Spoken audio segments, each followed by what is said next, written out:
Welcome back to the channel, everybody, and I'm going to jump right into the project simply because it is just 3 figures that we are working on and we don't want to waste any time.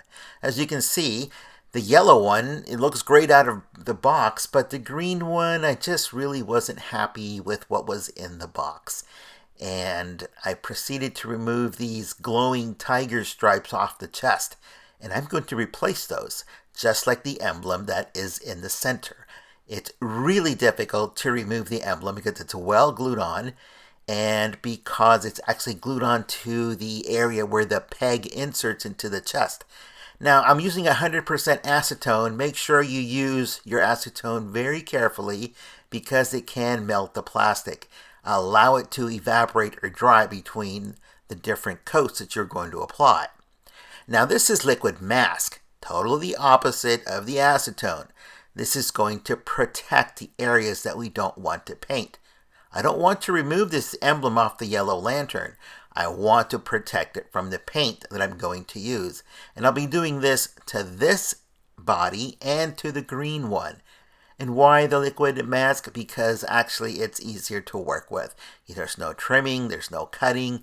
You just apply it and allow it to dry. Now, if you have too much of it on, it can drip, it can run, and you just have to allow it to coagulate and then set it to dry. Once you painted the areas you want, in this case I used a silver base and a Tamiya over that, and yes, I did replace that emblem on Sinestro because at one time he was a Green Lantern. Now I am removing that liquid mask. See how easy that comes off? And it protects it really, really well. And I love this glow as opposed to those tiger stripes. This is what he looks like.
Now this is the 2 lanterns, the yellow and the green together.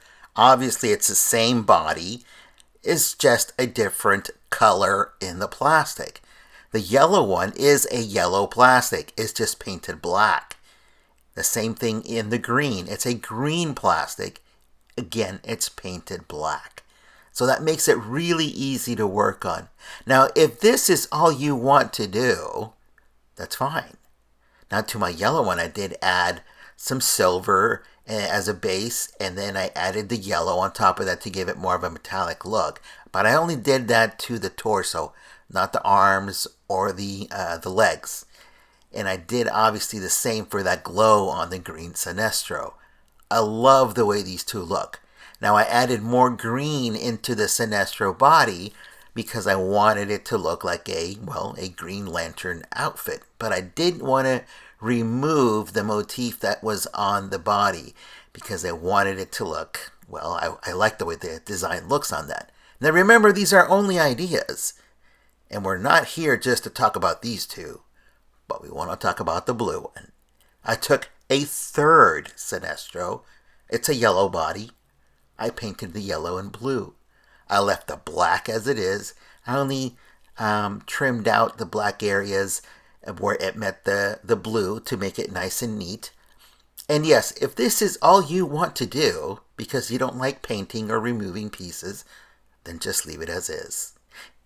Your choice of blue is going to be up to you. It should be darker. Yeah, it could if you want to match the one cartoon from the 70s or other comics, but I really like this blue. So I'm going to leave it just the way it is. If you want to go darker, that's totally up to you. Now, let's take a look at the figure with the head and the feet and the hands, and this is what he looks like. If this is all you want to do, this looks great. You can leave the emblem on there if you want to. However, the original copy or the original design did not have the emblem. He did not have that belt. The boots, well, they can still slide by, but they weren't that actual design. I love the collar. I love what they designed in the back, so I'm going to keep it on mine. However, the trunks have to go for mine. The emblem has to go, and that motif in the abs has to go as well. How am I going to do that? I'm going to borrow from this guy. And a lot of you have this one lying around.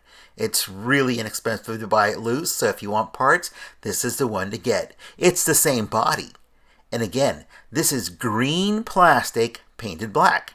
So it makes it really easy to, well, paint over it. So I'm going to borrow the trunks, and I'm going to borrow the abs. I don't want to use the torso, and I'm going to tell you why. Because I want to keep that design that's on the back and the front. Besides, I still have to get rid of the texture. Now this is what he looks like when you transfer the parts over and paint them. Well, before you transfer them, you paint them.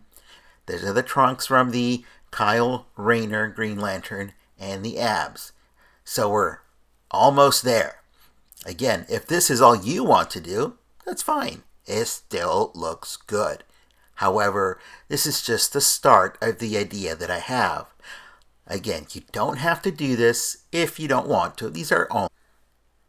Now, if you want to remove that emblem, remember it is difficult. You've got to use a lot of heat, and you've got to be careful not to tear the socket where that ball joint is. Otherwise, it's going to be difficult to rebuild it. However, that wasn't the only issue, because the torso has texture. Not only that design, but the actual rest of the torso matching the rest of the body.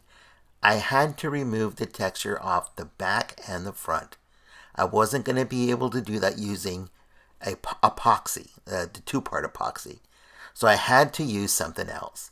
And I thought about it for a long time, and I ended up using liquid resin. And if you realize those resin curing machines, well, you can either use a torch, a flashlight, but I ended up using the, the piece that my wife uses for her nails, because she has acrylic nails. And it works perfect for sliding the entire piece inside that unit. And I had to do this in layers. It did not happen on the first try. So I had to create one layer, sand it down, and then build on top of that until I had a nice smooth finish on the chest and on the back. And when I mean layers, they are very thin layers. So I repeatedly put it into that machine, into that UV light, several times to harden it and to keep sanding. And I had to wet sand so that I would make it nice and smooth. And here is the finished look on the chest. No more emblem. It looks like it was never there. I love the way it looks. However, that belt looks like a cummerbund. I did not like that. I did make this out of cotton because that's all I had on hand. If you have pleather, white and blue, that's great. Now, I did not have a matching blue on that belt. I could paint the rest of the figure in that blue, but this is mine. I'm happy with it. I'm not going to worry about it. It is a removable belt. I can just cut it off and make another one, or just paint that strip in the color that the actual figure is. Other than that, if this is all you want to do, you're doing just fine. If you want to go a step further, that's great. I did add a little bit of shading to the blues to give it a little bit more depth, and then I sealed everything with a Liquitex matte finish, and it looks so much better. So that belt no longer looks like a cummerbund. It looks so much nicer. Now, I'm going to leave you with the video of the finished product and then all three of them together. And this will be my last video for the year. So we'll see you back here next year with some more videos. And yes, I still have a Batmobile to show you. I still have a few other figures to show you, even a Batwing. But that'll be next year. So if you want to see those, you'll have to come back to the channel. Don't forget to subscribe, because otherwise you might miss one of those episodes. We'll see you here next time.